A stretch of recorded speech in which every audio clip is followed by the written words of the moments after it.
welcome to Making Change Radio here on Radio Fairfax. I'm your host, Catherine Reed, and joining me tonight is John Horejsi of SALT, Social Action Linking Together.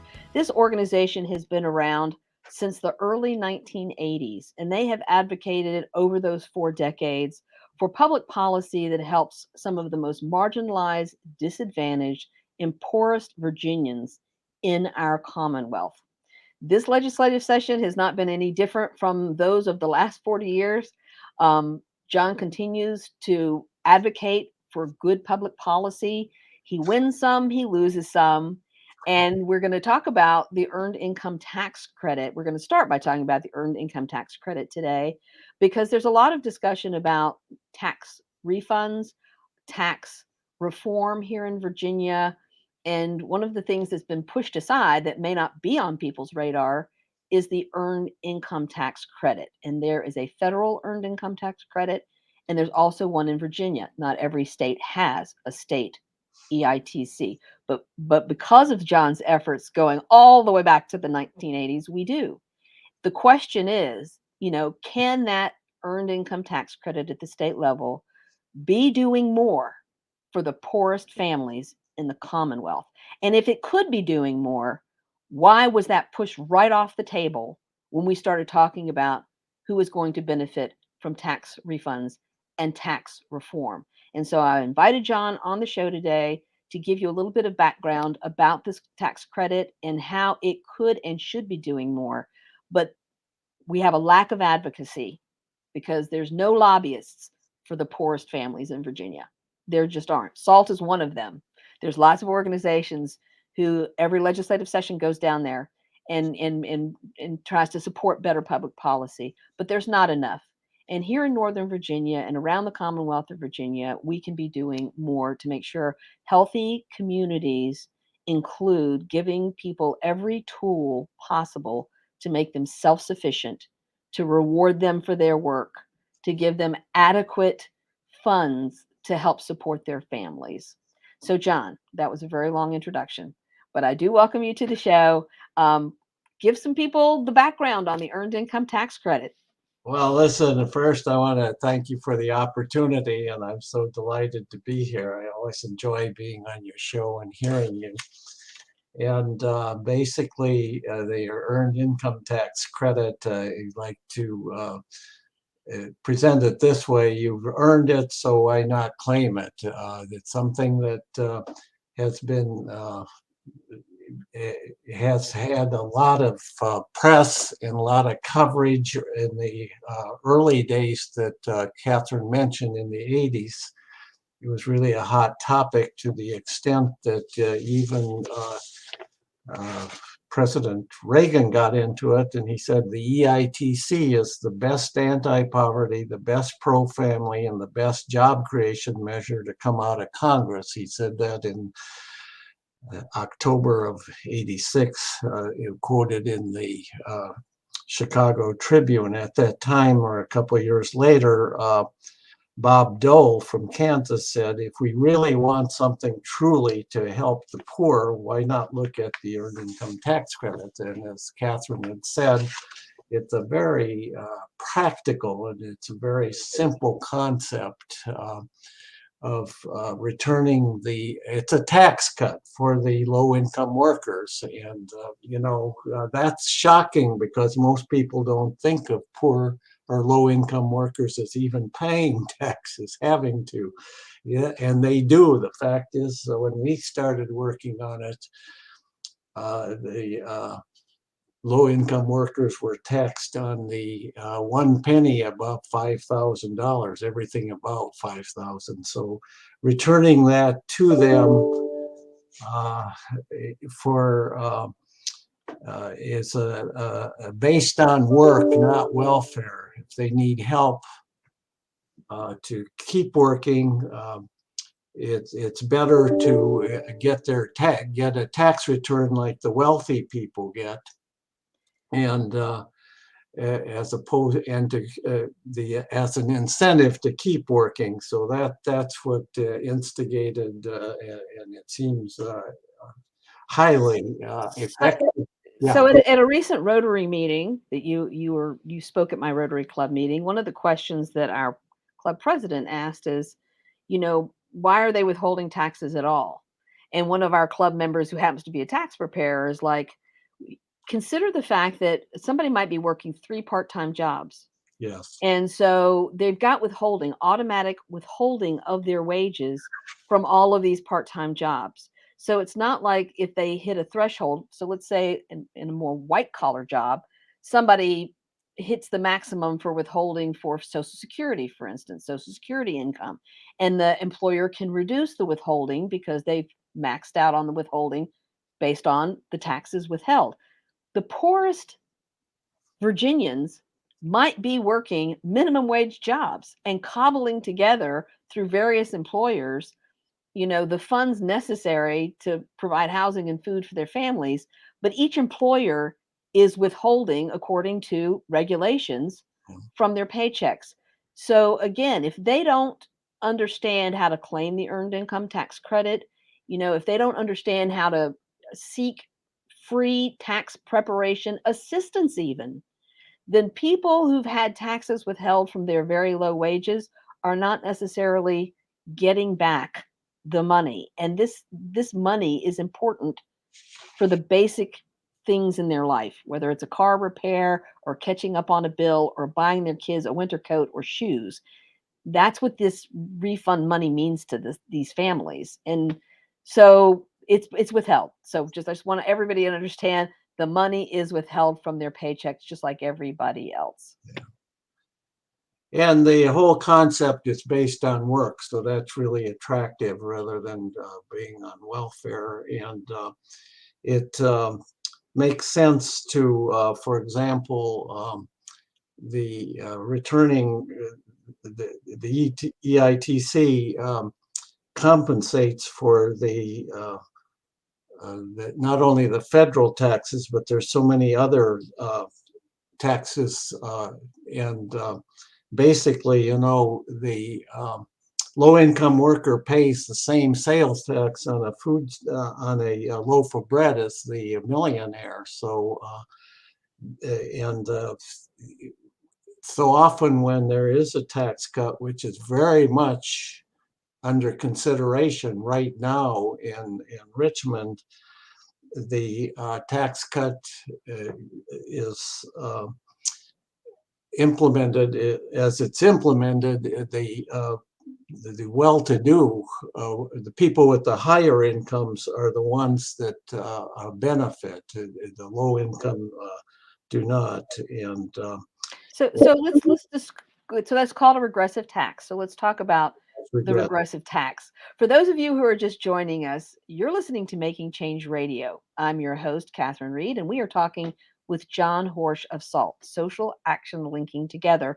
And the subject here is taxes, specifically the Earned Income Tax Credit.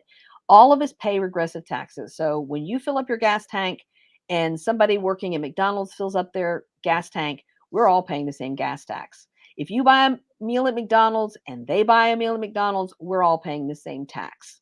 Same at the grocery store, at restaurants, things that are taxed, we're all paying it. But for those of us in different income brackets who itemize our taxes or who take a standard deduction, we are getting more of our income back. More of the taxes withheld from us are coming back to us because we have myriad deductions that we can take that low earners cannot. And so when you think about regressive taxes, the grocery tax, that's on the table, a repeal of the grocery tax, which would certainly help low income people, but that is not enough to offset the fact that a higher percentage of their income is being paid into the tax pot as opposed to higher income earners as a percentage of income. And I think that also gets lost in this discussion is the percentage of income that ends up being paid in tax. The low income pay a higher percentage of their income than the high end workers. And our effort in SALT was to introduce to the state a state earned income tax. And it made a lot of sense because there already existed a federal earned income tax that was it was proven, it was effective, and it does more for the less cost. It doesn't require a huge bureaucracy. It doesn't cost employers anything. It's very, very simple to administer. It's just through the tax department check mark on the tax forms. But basically, one of the things that we learned was that there was $175 million left on the table. What good is a tax cut for the poor if they don't know about it? Then they're it's just like healthcare. We can have the best healthcare in the world, but if we don't have access to it, and so we have. Knowing that so much money is being left on the table, we have encouraged and we have sought to have coalitions set up in the states for volunteers to spread the word throughout the community and to help people to file and help them to know that they need to file, that in order to get access to this money that they need so desperately, that they have to be working and they have to have children and what the limits are on it. So all that helps to make the program responsive and helpful and to access that money that they're not collecting now. Yes. So do you think that's counterintuitive, John? Do you think that low-income wage earners are like, why would I file taxes? Because the taxes have already been withheld from my paycheck. So they don't owe taxes. Like they're like, I don't owe taxes because it's been withheld. But do we believe that perhaps there's a messaging issue in that low wage earners just don't understand that it's a benefit, like that filing your taxes benefits you instead of the government, because the government's already taking your money. They're holding it. Yeah. So is there really truly a messaging by helping low-income families understand, no, filing your taxes benefits you, not the government, because the government already has your money? It seems to me that maybe that message has not been clear. Well, the message is also it benefits you if you keep working. It's an incentive to keep working and to and I agree. I think so too often they think, well, we're ignored so often, that it's for them it's incredulous.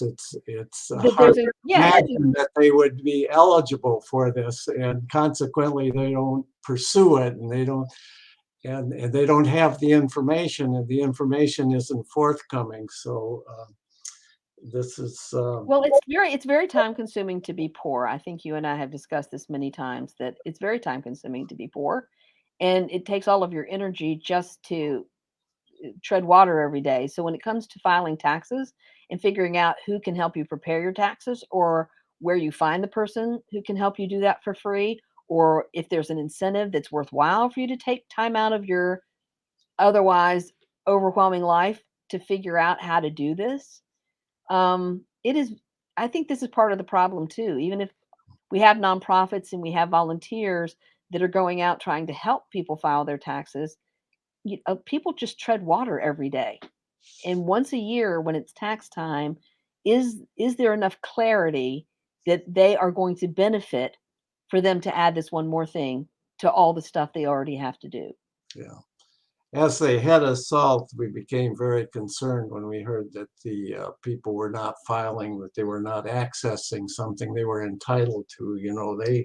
They earned it, they worked for it, and they should be claiming, they should be benefiting from it, and they clearly weren't. There's like 175 million in Virginia alone that was not being claimed. So what we advocated, we went to the legislator and asked them, proposed a mini grant program inviting the localities to submit proposals to get the word out, to help people to know that this is available to them, that they're missing out, that they need this, and they can access it. And so we had this mini grant program which establishes coalitions of volunteers. So they're not paid, they're people like you and me, citizens, that go out and spread the word. And actually they're given computers, and the volunteers can, as a part of the education process, sit down with them and compute their taxes and access the EITC payments for their families. And this has been truly successful. The number of coalitions throughout Virginia has skyrocketed. There's over 30, and they have hundreds of, I guess, I'm trying to think here, 50,000 hours are spent by volunteers helping low-income people. So what Catherine's talking about is the scale. You know, you can tell one or two people about it, but there's over 1,200 volunteers now in the last year, and over 50,000 tax preparations. And one of the things that I'm so proud of is that by doing this, the people who have claimed it, many of them have gone to tax preparation places and paid fees, a staggering amount of fees when it's all added up. It could have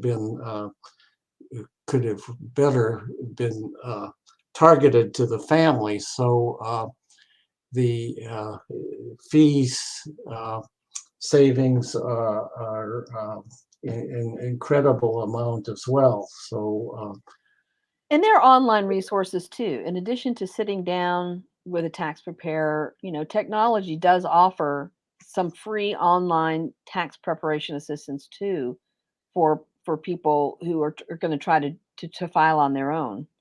And there's, you know, organizations here in Northern Virginia and around the rest of Virginia that do try to offer the tools necessary for people to claim this money, this refund owed to them. For those of you who are just joining us, this is Making Change Radio. I'm your host, Catherine Reed, and we are talking with John Horejsi of SALT, Social Action Linking Together. And his organization has been advocating for better tax policies for the lowest income families in Virginia for 40 years. And so trying to get people to claim the federal earned income tax credit is critical. But I think we're one of 26 states. I don't even know how many states actually have a state EITC, but we're one of them. And so what more can we be doing with the state EITC that we're not? yeah, the position we took was pretty simple. It was that this was enormous success at the federal level, and the fact is the federal level returns the federal taxes. At the state level, there's state sales tax, there's state income tax, there's utility taxes, there's just telephone taxes and real estate taxes. So the state has some responsibility, some obligation to their citizens here. And it particularly so now when they're talking so much again about tax cuts in Virginia, and we're concerned that, as in the past, the tax cut is implemented without any consideration for the low-income income worker. The low-income worker is left out of it. This earned income tax is a way to correct that, to help to the low-income workers to get a tax cut, as well as the rest of the other higher income workers. And I think years ago when I took someone down to testify in front of a subcommittee, probably 4 years ago, the years tend to run together in my head, but I think at that point, and I was working with Ken Plum, who's also been a tremendous advocate in the legislature for the earned income tax credit being fully refundable here in Virginia.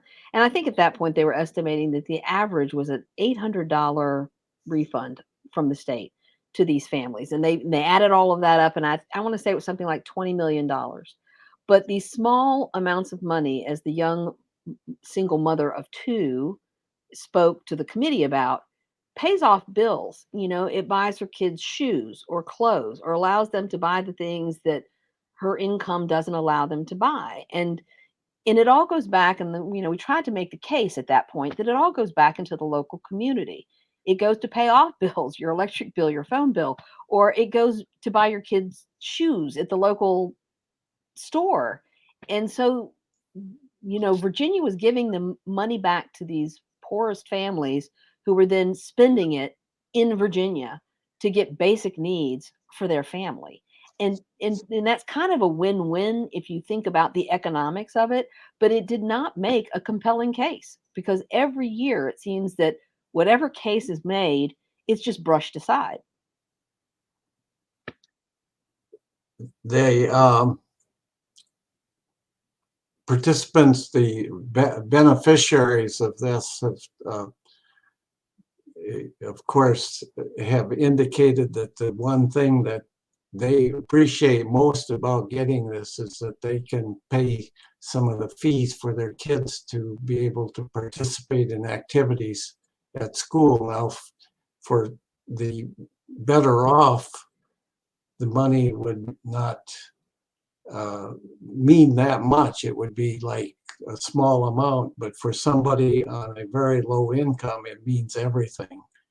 Yeah, as Catherine said, it means better food. It means food, shelter, less struggle to just and for the kids, it means the studies show that they do better in school and they're better off health-wise when the family has this extra income. It makes an enormous difference that we can't even begin to appreciate, because the amount of money is, to us, is not that much, but to them, to that particular family, it's everything. I had one mom tell me that that she used it to better herself, to go to school. She was working a job and going to school, trying to get a particular kind of training, and she got the earned income tax back, and she used it to pay for her books and school fees, and the school fees for the kids to be able to participate in school activities seems to mean really mean a lot to these particular families. So, and that's another way of, again, thinking about it, is percentage of their income. yeah. So $800, let's say it's $800, and it would be like, wow, what would that in our world pay for?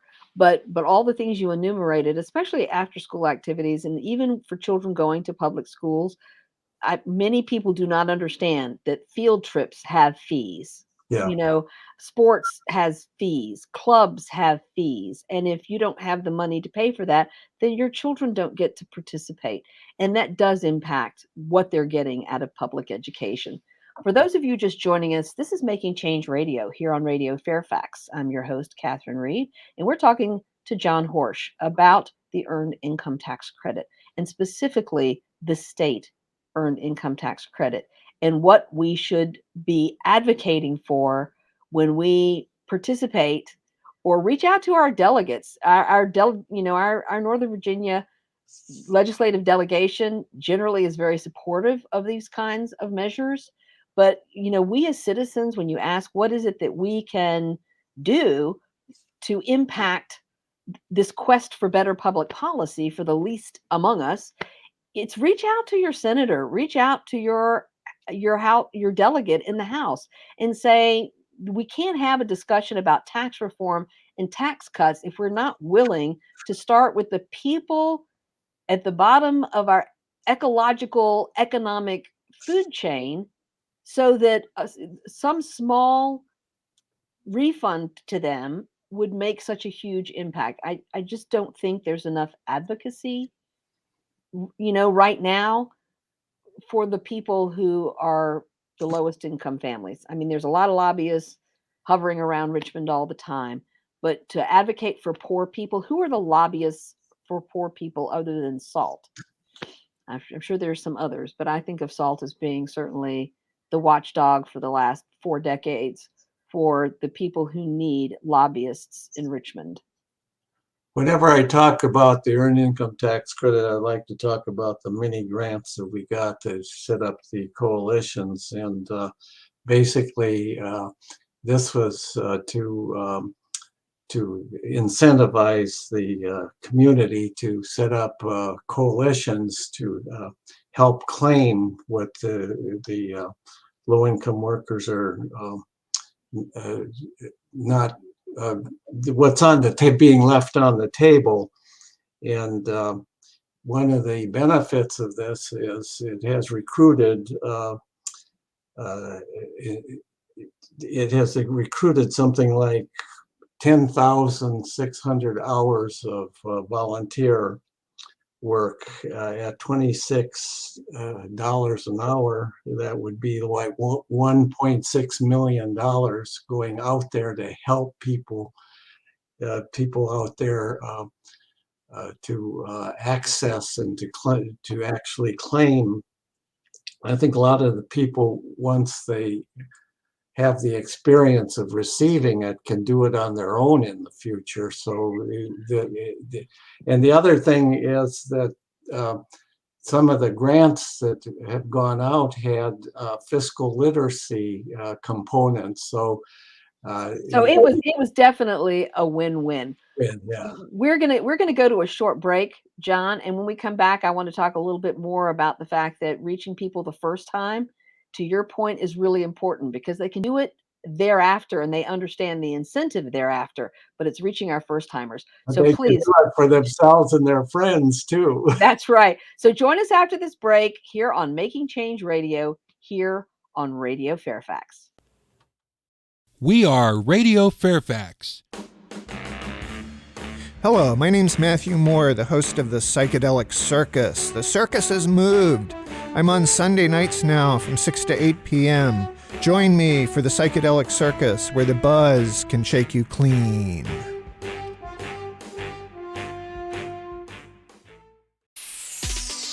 Look out, world, we're getting strong. The future's here and we belong. She can STEM, she can do more. Like build a rocket and watch it soar. Or clean the oceans and make the world a better place. Oh, she can STEM, so can you. Find a cure, invent something new. There's no challenge in the world that she can't face. She can STEM. Learn more at She Can STEM. A message brought to you by the Ad Council. I want to get back to kissing the cheeks of my grandbabies, making Sunday dinner with a house full of family and lots of laughs. COVID-19 has changed how we live and how we feel. But now, there are vaccines. And they are the very first step that let us get back to what we miss most. It's okay to have questions. Is it safe? Should I wait? Now, get the facts. Visit getvaccineanswers.org so you can make an informed decision when vaccines are available to you. Brought to you by the Ad Council. I'm probably okay to have one more drink before I drive home. I'm probably okay. I open the window to stay alert. Probably okay. I just popped some gum in my mouth. Step out of the car, please.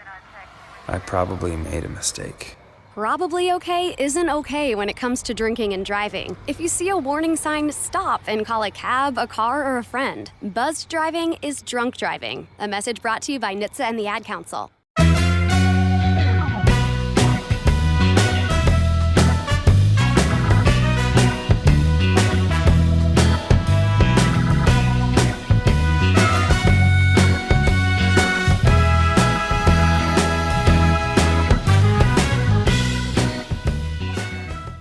Welcome back to Making Change Radio here on Radio Fairfax. I'm your host, Catherine Reed, and tonight we're talking with John Horejsi of SALT, Social Action Linking Together. It is a nonprofit here in Northern Virginia that's been working for the last 40 years to advocate for some of the most marginalized and the lowest income Virginians in our Commonwealth. When we went to break, we were talking about the Earned Income Tax Credit here in Virginia, the tremendous coalitions that have been built with many grants to get volunteers to help people to file for the Earned Income Tax Credit, because if they don't file for it, they don't get back the money they have already paid into the system. It's their money. They earned it. They paid it into the system. They have an opportunity to get it back, but only if they file. And so John was talking about the fact that in addition to filing and getting the refund, that part of this volunteer effort is to teach them the best ways to utilize that refund, to build in a financial literacy component to helping families understand the best use for this found money they're getting back from the government. So you put a price tag on those volunteer hours, and you're right. I think it is $26 per volunteer hour. And the more people who volunteer across the entire Commonwealth, the more value is being built simply through volunteer hours. It is a big Commonwealth. We here in Northern Virginia, we have a lot of advantages. We have a big nonprofit community here. That's not true in other parts of Virginia. There are more rural communities. There are communities where maybe there are low wage workers, but not necessarily the robust network of volunteers. So this is something that we as Virginians need to prioritize. We need to ask ourselves, are all of us doing enough to raise the visibility of this benefit to Virginia's lowest income families? And if we're not, what more can we do? Because they deserve to have a shot at being successful in their own communities. And it makes for a better, healthier community when people who are our service workers, our low wage workers, taking the jobs that need to be done in our community. Tell me if I'm wrong, John, but everybody says there's not enough employees, there's not enough workers, they can't hire people, there's no people to be found. There are people who would like to work, but they also have to feel like they can be financially successful when they're working 1 or 2 or 3 jobs. Well, they need an incentive to go to work. And I think the Earned Income Tax Credit has been a proven success in that regard, and it helps them to keep working. And for the employer, the advantage is there's less turnover, and it the success is good for the community as well.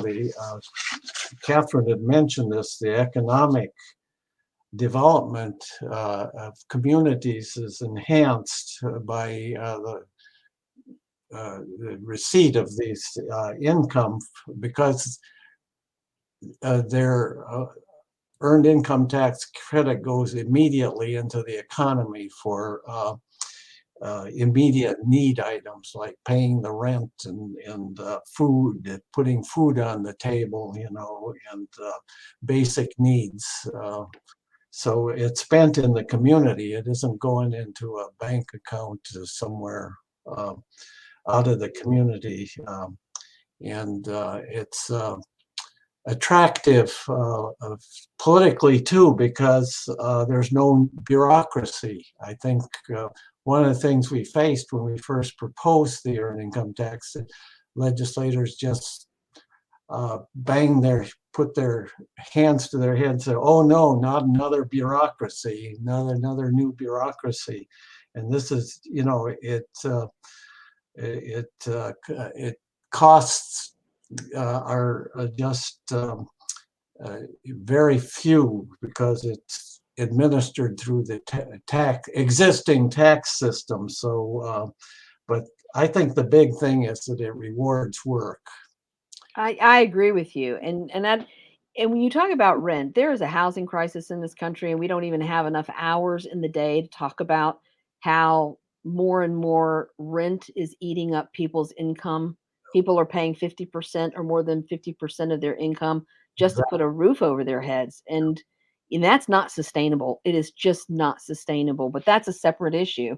I do want to talk a little bit about TANF, which is temporary assistance to needy families. And TANF is another program that was originally designed as a safety net program to keep people from, literally starving out there. And there's been tweaks made to the program. You have done a tremendous amount of advocacy around expanding TANF, including to former felons. That was a victory for you. But looking at that particular program to support low income families, there needs to be additional changes made to it. It needs to be made more effective.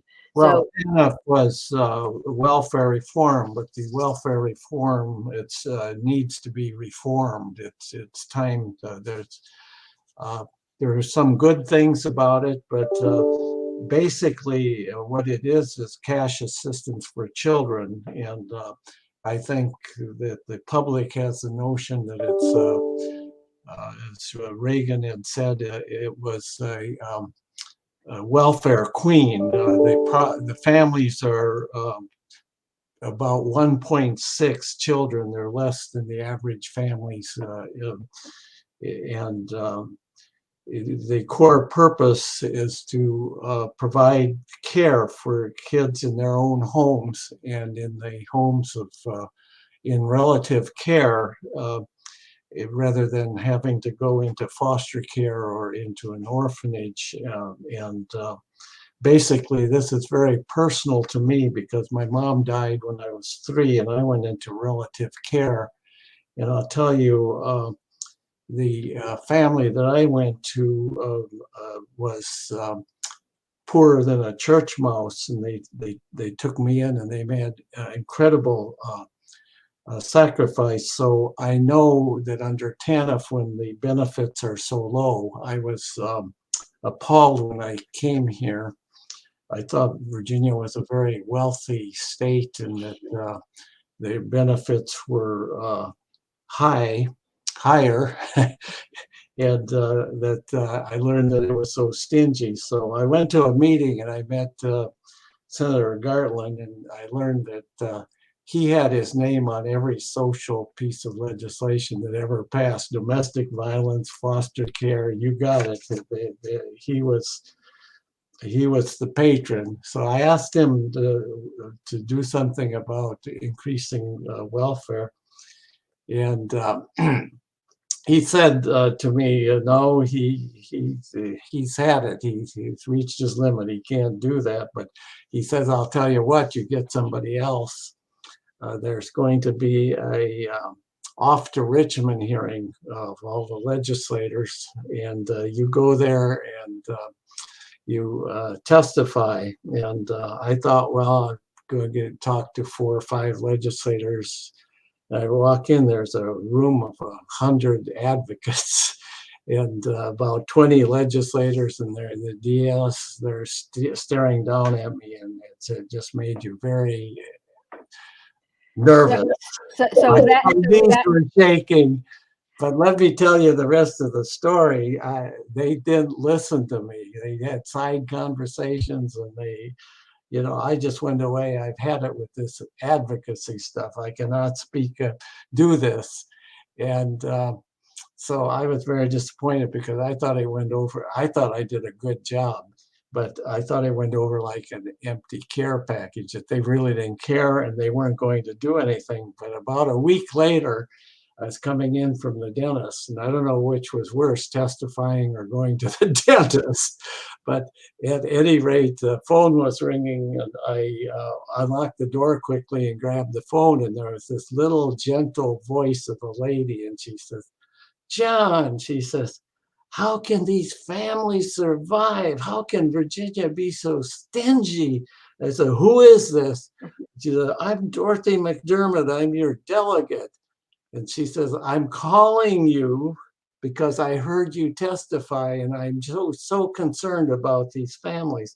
She said, I want you to know that the governor is going to reveal that the revenues are running higher than expected, and he's going to have to come to me to get permission to use it, or I'm going to have to sign off on it. And I will not sign off on it unless it's used for these kids. Well, that was hurrah for advocacy. And that was an early victory, a really early victory. You've been at this a long time. For those of you who are just joining us, this is Making Change Radio here on Radio Fairfax. I'm your host, Catherine Reed, and the voice you hear is John Horejsi. And if he's mentioning names like Dorothy McDermott that you have not heard of, it's because he's been at this a very long time. And this sounds like you had an early success in your very first presentation for someone who got it. Yeah. But it's not necessarily eased your way, because every year you are tilting at this windmill of trying to get, a better benefits to more people. And also, I think this TANF, this welfare reform, has also revealed the fact that people need a different element too. So talk a little bit about what you were trying to do this year.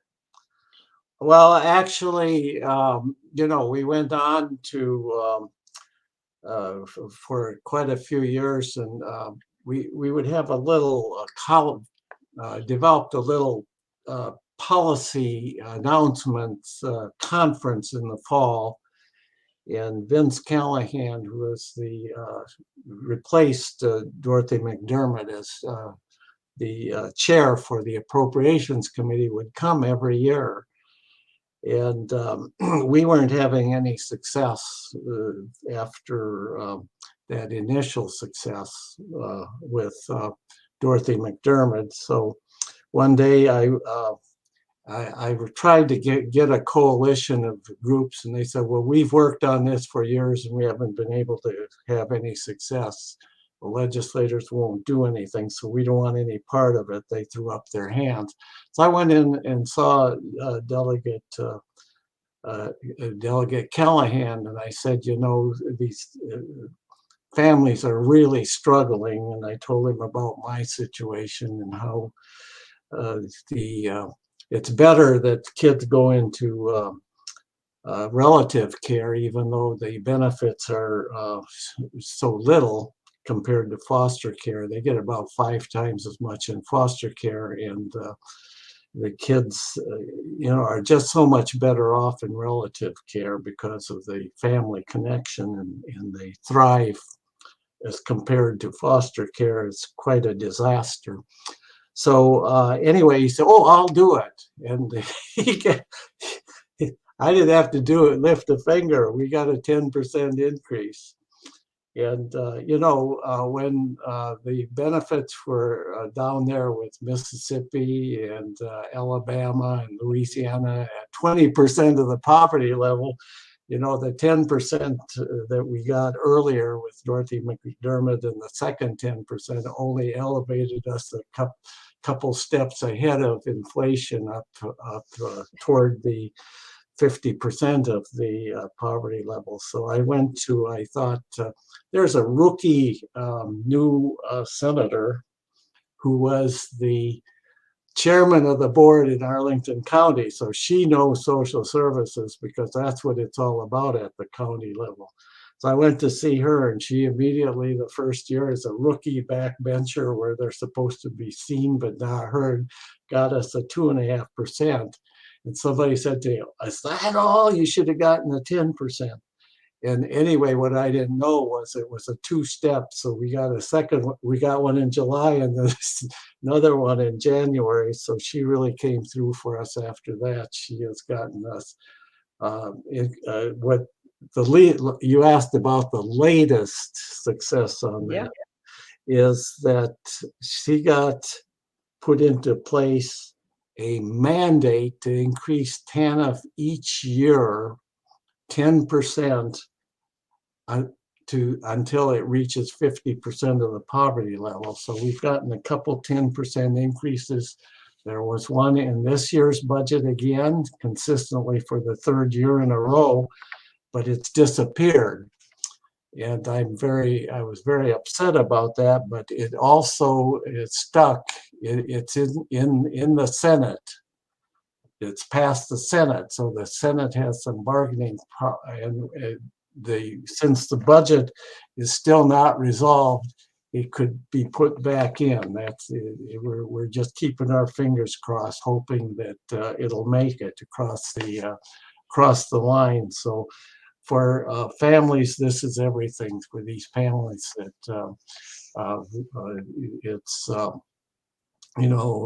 it means. It makes a huge difference, 50%, and it took you 40 years. I know that firsthand from having grown up in relative care. And I remember when the welfare worker would come out and check on us. There were 3 of us kids when my mom died that were taken in by relative families. I was going to tell you one time when I testified, and I think this really turned things around, Appropriations Committee, the chairman had, for years had interpreted any request for help as making people dependent. He had no time for it, and he didn't say that, but his attitudes showed that. And I, in the 1 year testified, I said I had accidentally discovered that like 50% of the cases, the TANF cases, are what they call child-only cases. And that means they're in relative care. They're not living with their parents.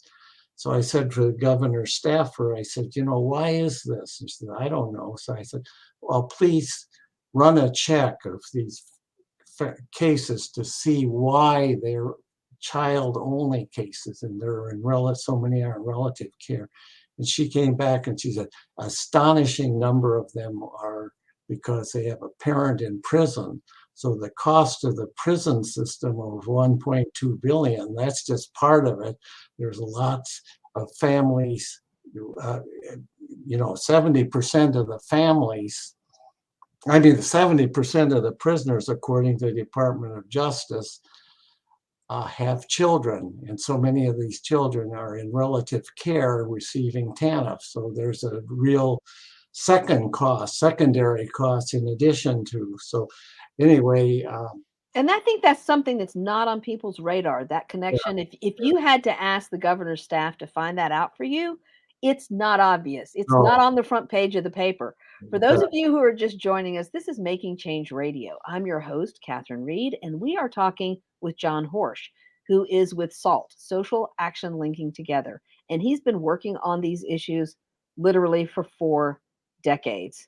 And it is every year, it's a fight. And he was talking about the fact that, last year they built in these automatic increases to TANF, but now those are in jeopardy, which only goes to show you every time there's an election, what you think was decided can get undecided.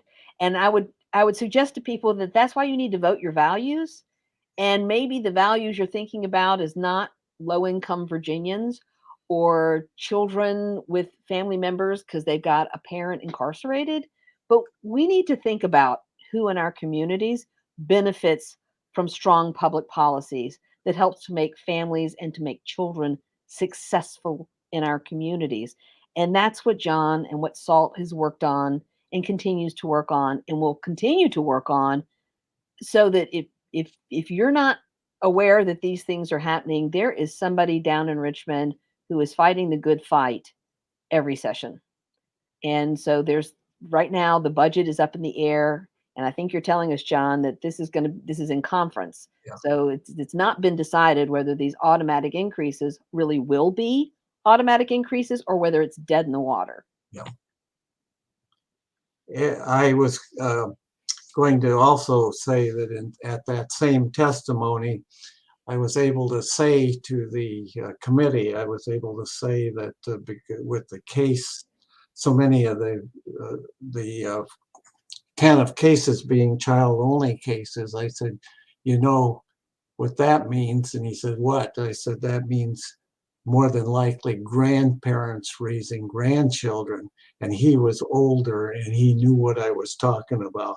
And it was the first time I think that it ever dawned on him that TANF was not a program that focused on women on welfare, but rather that here were people who were ready for retirement, who couldn't retire because they were taking in grandchildren, and they turned to TANF for a little assistance in order to do that. And they were making huge sacrifices. For example, if they were getting ready to retire, or they were living in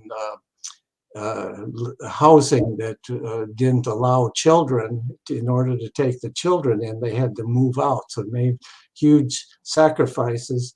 And when they appealed for help, they got this stingy little bit of TANF money, which, really didn't go very far in terms of reimbursing them or help. It helped greatly, but it was really not enough to feed several Yeah. children. And something, you made the connection between people who are incarcerated and these children only TANF recipients. The opioid epidemic has ravaged the Commonwealth of Virginia, and left children in the care of relatives. Yeah.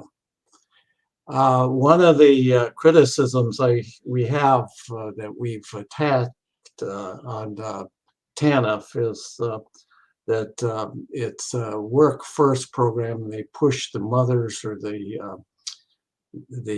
caretakers into the first low paying job, and if they don't accept it, they, instead of helping them to get a job that they can become self-sufficient and get off welfare and stay off, they push them in the first low income, low paying jobs. And consequently, TANF has become like a dead end job factory. And good for Dan Helmer, he's a new legislator from Prince William. He put in a bill to allow and to support skills, training, and education to help the caretaker mothers, single moms, or even there's a two-parent TANF program now. We fought hard for that, for where there's both parents are able to receive the TANF assistance, but they have to be engaged in job seeking and job training and this kind of thing. So his bill would turn this around from pushing them into the first low-paying job. Now, I understand it passed overwhelmingly in the House and Senate, but I think it was amended down to be a study first. So, and I just share this with you. My experience over the years is that Virginia always does things incrementally, and they always have to do a study first or a pilot project or this kind of thing. But it takes a lot of perseverance. It takes a lot of persistence. But that's the Virginia way. If you don't stay in there, you're not going to have any success. The study is going to go on a shelf, so you better stay engaged. You better stay in there. But it's a persistence game. Definitely a persistence game. For those of you listening, this is Making Change Radio here on Radio Fairfax. I'm your host, Catherine Reed, and we are talking with John Horejsi, who knows more about TANF and the best ways to support low-income families than anyone else I know. And the thing about the low-paying minimum wage type jobs, too, that they're like pushing people into, is that they generally don't have benefits, and they generally have variable schedules, which means that you could be scheduled for a few hours or more hours, or your schedule's different every week. Yeah. And that creates childcare problems. Yes. Like, if you're working and your schedule is changed at the whim of your boss, or your hours are changed at the whim of your boss, you don't have a income you can count on to cover your expenses. You don't have childcare that you can count on because you never know when you're going to be working.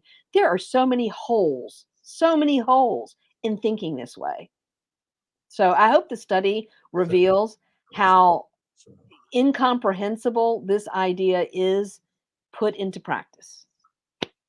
We could tell them, we know that currently 79% of the former TANF recipients have income that is at or below the poverty level.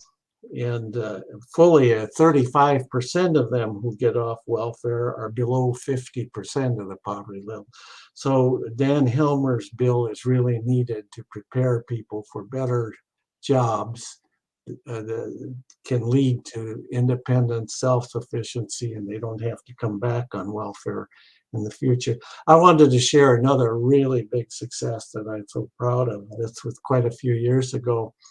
You know, the mother had to prosecute the father for child support, and he would pay his child support, let's say $300. She would get $50. The other $250 would be split between the federal and state governments. It would go into their treasuries. So it was like... That's crazy. That is so crazy. So we got that stopped. I think we were the first state in the country. Vince Callahan did that. And basically we got the first $100 of the child support going to $100 per child with a cap of $200. That was the best we could do because that's the federal constraint they put on it. The rest can go to the federal and state government. But a lot of the parents either have the absent parents have low income jobs, or they've remarried and have second families, and just... It's very complicated, John, and we've just got like 30 seconds left in the show. And in the last 30 seconds, I want to thank you for continuing to work so hard on behalf of so many. You are doing the heavy lifting of humanity here. And if there are people out there who are like, well, what can I do and how can I help? John has ideas for you. And there is emails that go out from SALT, Social Action Linking Together, and their website is s-a-l-t.org. And you can sign up to get these notices of bills and legislation and efforts that are being made by SALT, because all of us have a voice. And all of us need to use that voice to make sure that Virginia is a place that's working for everyone. Thank you so much, John. Thank you, Catherine. Beautiful ending. Thank you. Take care.